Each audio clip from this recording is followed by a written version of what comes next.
What's goody? Hey man, y'all like to fit? It's Christmas, so I know y'all like to fit. Y'all like the hat? Hold on, can y'all read it? Y'all can read it. There we go. Y'all know y'all see that guy from Target. It was like $10. Anyways, we back again with another video, y'all, and today we are going to be talking about on theme of what we've been talking about recently with my most disappointing teams, my most outstanding teams. Well, now what we got is my most disappointing players. I was gonna get y'all a little rebuild today, but I really didn't have time to do nothing. I had to go. I had some stuff to do. It's the holidays, y'all understand. Y'all will get one soon down the line. There's gonna be some teams that are ass. I'm gonna rebuild one of those teams, so don't you? I'm gonna probably try to rebuild like most of them, but you're gonna get one soon. Don't get me wrong. I don't know if y'all are gonna get that tomorrow.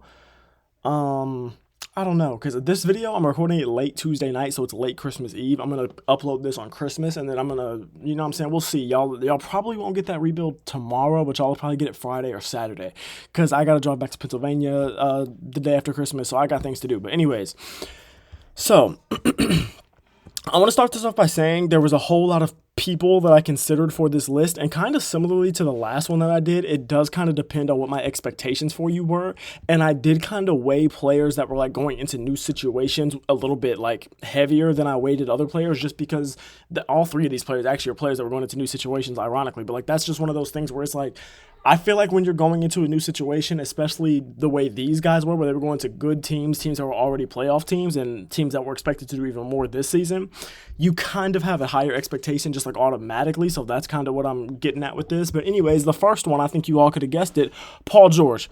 He was acquired to be the third star in Philly. He was supposed to be insurance so that if Embiid was out, the team wouldn't be ass, but then he was also supposed to be to the point where the team's fully healthy. It's OP, right? So he was supposed to be there for multiple reasons. He was supposed to be that third guy. They weren't really going to ask too much of him. He's in the later part of his career. They have an all-star and a superstar. They were like, hey, can you just come in and be our third star, be a vet presence, be a guy that's going to be like a security blanket for if Embiid is out like he was in the beginning of the season with the knee. Can you help us out?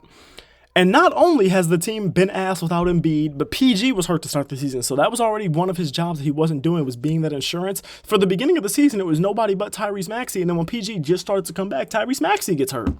Now he's playing now, and now all three of them are playing, but it's like, you know what I'm saying? Like, you get what I'm saying? Like, it's just problems. Like, that's one of those things where when you're brought in, you're supposed to be the security blanket for when that superstar is hurt. You can't be like the first one hurt.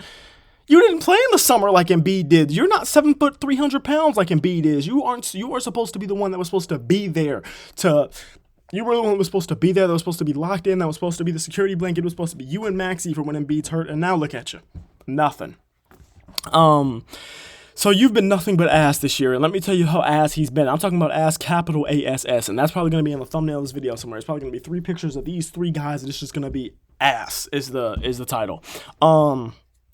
He's averaging 16, 6, and 5 on 41% from the field, 33% from 3, and 78% from the free throw line. This is Paul George we're talking about, a guy that's probably going to go into the Hall of Fame. Everything besides his assist numbers for this year is below average for his career. This is his lowest points per game since his sophomore season, and then on top of that, the team is 9-17. He's been terrible. He had like a few, I think he had 1 or 2 29-point games, and he had a 30-piece. That's great. To get those and to only have played, 16, 17, 18 games so far into the season and still only be averaging 16 is insane. He had multiple times, especially when he first got back from injury, he was having games where he was having like 9 points. There was legitimate talks before this point where Jared McCain's hurt now, but before this point of the season, before Jared McCain's injury, everybody was talking about how the only bright spot on that team was the rookie Jared McCain. This was a guy that was getting hated for the entirety since he's been like on the internet. He's been a guy that's been hated. He was the most loved guy on the team because they didn't give a fuck about him painting his nails because he was hooping. He was the only one hooping because Tyrese Maxey, while he was trying to hoop before he got hurt, he was having inefficient nights, and then even when he was hooping, guess what happened? He got hurt right after, and this is like a curse. We talk about the New Orleans Pelicans being cursed. We need to talk about the 76ers too.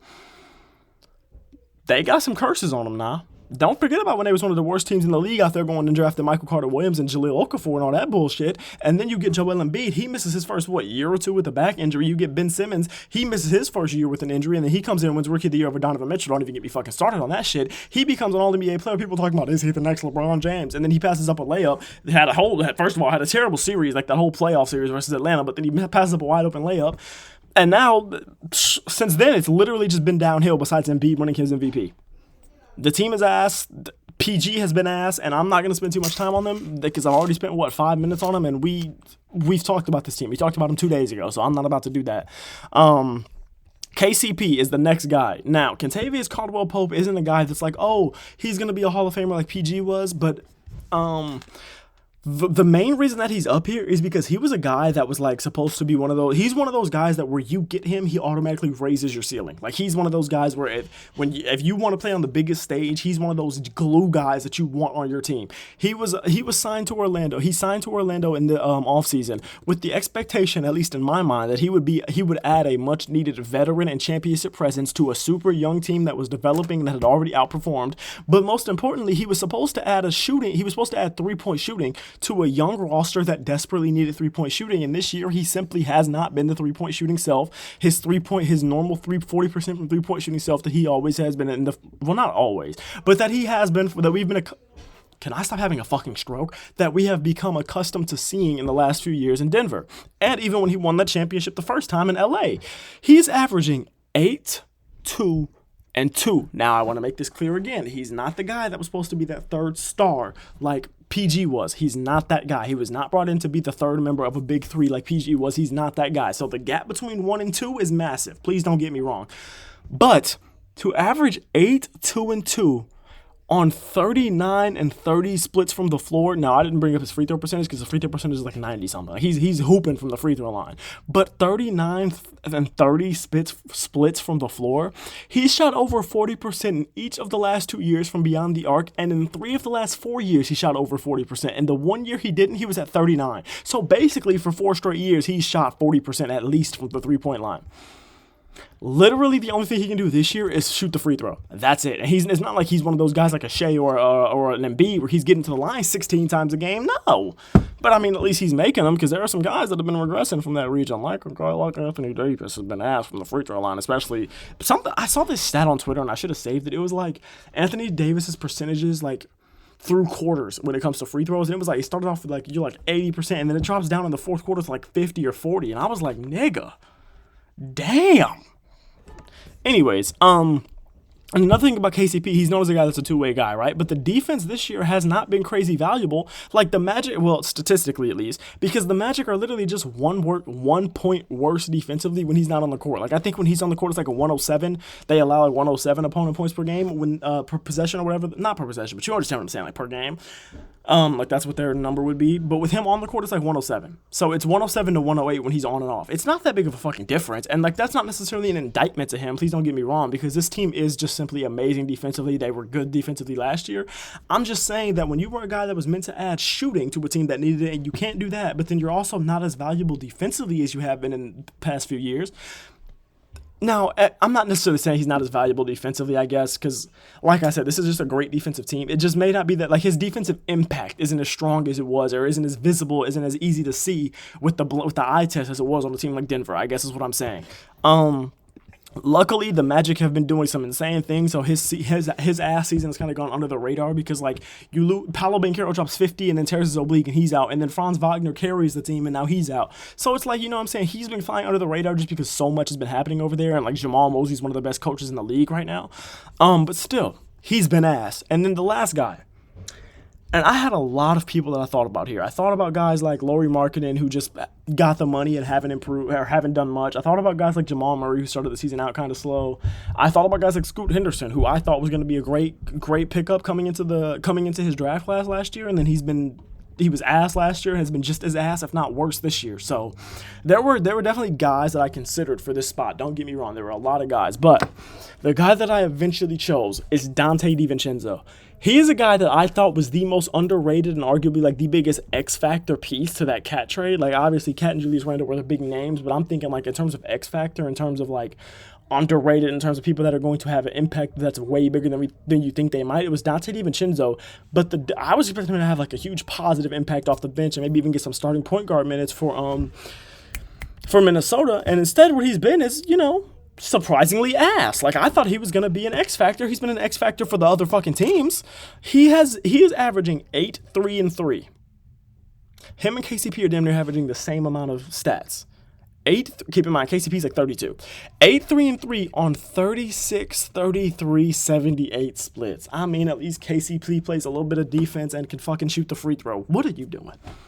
You shot 40% from deep last year, and you were averaging 8 3-pointers attempted. It was like 8 or 9 3-pointers attempted per game. Now you're shooting them less because Anthony Edwards has been dominating the 3-point line this year, and also you're on a team that has more offensive weapons than that injured New York Knicks team you were on last year when they were missing Julius Randle due to injury, especially in the playoffs when they were missing even more people.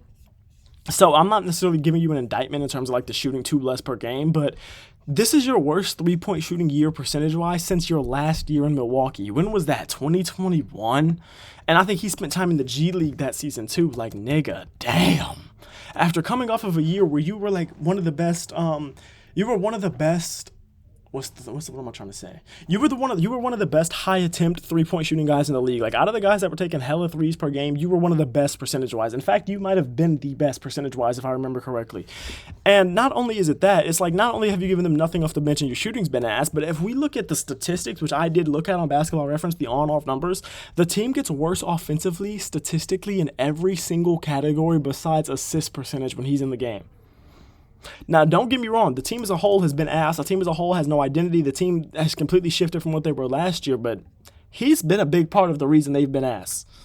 Now, maybe last year was because they had the power of friendship and everything, and that was why everything was so great, but he was good, and I remember watching him in Golden State. Golden State is one of those teams that if we had to do a tier list of like the most amount of minutes I watch a team per year, Golden State is in the top 2 or 3 every single year. Every year, because Steph Curry is my favorite player in the league right now. He's my second favorite player of all time. It's fun to watch them always, even when they're ass. It's like, that's a team that I watched a lot. So even when he was on Golden State, he was good. Now, I didn't expect the breakout that he had in New York, but it's like, even this year, I wasn't really expecting what he had in New York last year. I was just expecting something close. I was expecting a little bit like a mix between the Golden State and the New York season. That's what I was expecting. The niggas back to the last year of Milwaukee season.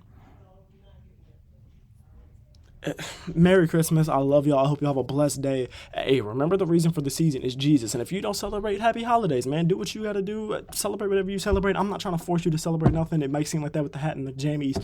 It might seem like that. I'm not trying to do that. But I love y'all. I appreciate y'all. Jesus loves you no matter what. It's his birthday, man. Celebrate him above all else. Celebrate him above the gifts if you're celebrating Christmas, okay? All right. I love y'all. Thank you for watching. Hey, Christmas gift. Like, comment, and subscribe for me. Tell a friend to watch the videos if you find them entertaining. Comment down below what you think. Some players I might have missed out on because I felt like I was missing somebody, but I couldn't put my finger on it. So y'all let me know. Oh, Keegan Murray was somebody I should have thought of. I'll have to go look at those numbers and see if he should have been included. I mean, the whole Sacramento Kings team as a whole is kind of just in a bad spot right now, but we'll make a video about them later. All right, I love y'all.